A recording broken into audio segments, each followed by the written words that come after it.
गरीबी। गरीबी का मुख्य स्रोत हमारी सोच पर निर्भर करता है। तो नमस्कार साथियों, आपका स्वागत है आपके अपने चैनल में। एक बार की बात है, एक छोटे से गांव में मोहन नाम का एक किसान रहता था। उसके पास थोड़ी सी जमीन थी और वह दिन रात मेहनत करता था, फिर भी उसकी हालत में कोई खास सुधार नहीं हो रहा था। मोहन की आर्थिक स्थिति इतनी खराब थी कि उसे अपने बच्चों की शिक्षा और परिवार की बुनियादी जरूरतों को पूरा करने में भी कठिनाई होती थी। अक्सर वह सोचता, मैं ही क्यों गरीब हूं।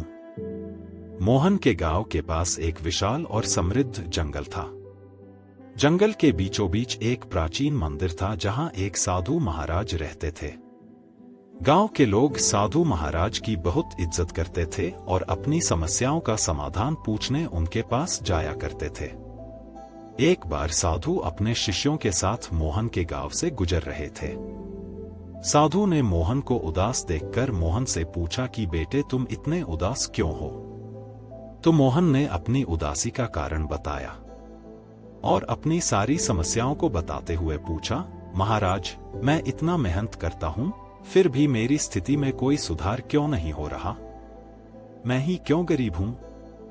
साधु महाराज ने ध्यान से मोहन की बातें सुनी और बोले, पुत्र, तुम्हारी समस्या का समाधान तुम्हारे ही हाथ में है, लेकिन पहले तुम्हें कुछ सीखने की जरूरत है।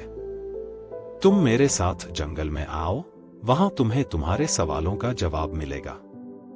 अगली सुबह मोहन साधु महाराज के साथ जंगल में गया। साधु महाराज उसे एक बड़े पत्थर के पास ले गए और बोले, इस पत्थर को उठाकर इस पहाड़ी के ऊपर ले जाओ।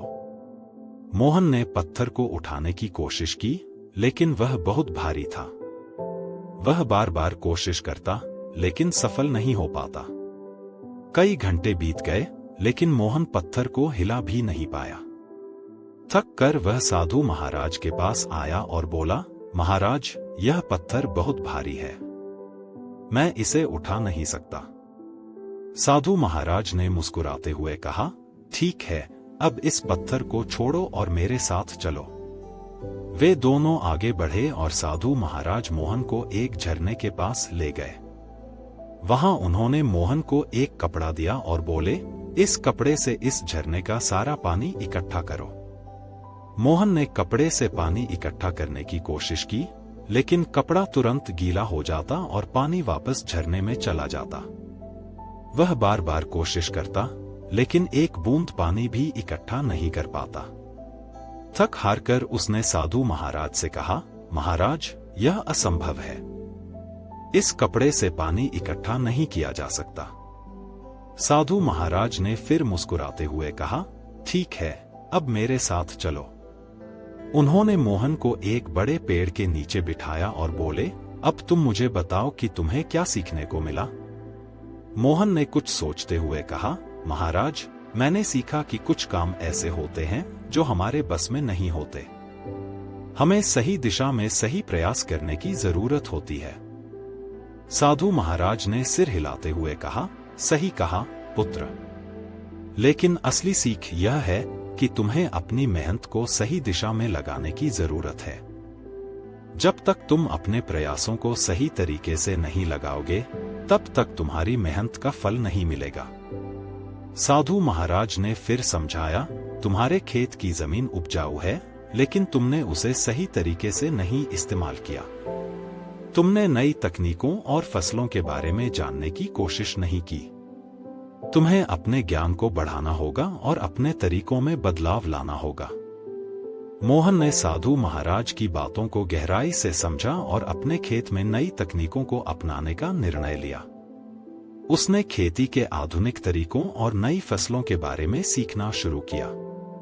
उसने अपने बच्चों को भी शिक्षा देने पर जोर दिया ताकि वे भी अपने जीवन में सफल हो सकें। धीरे धीरे मोहन की मेहनत और सही दिशा में किए गए प्रयासों का फल मिलने लगा। उसकी फसलें अच्छी होने लगीं और उसकी आर्थिक स्थिति में सुधार आने लगा। वह अपने बच्चों की शिक्षा और परिवार की जरूरतों को आसानी से पूरा करने लगा। गांव के लोग उसकी सफलता को देखकर प्रेरित हुए और उन्होंने भी अपने खेती के तरीकों में बदलाव करना शुरू किया। मोहन की कहानी पूरे गांव में प्रसिद्ध हो गई।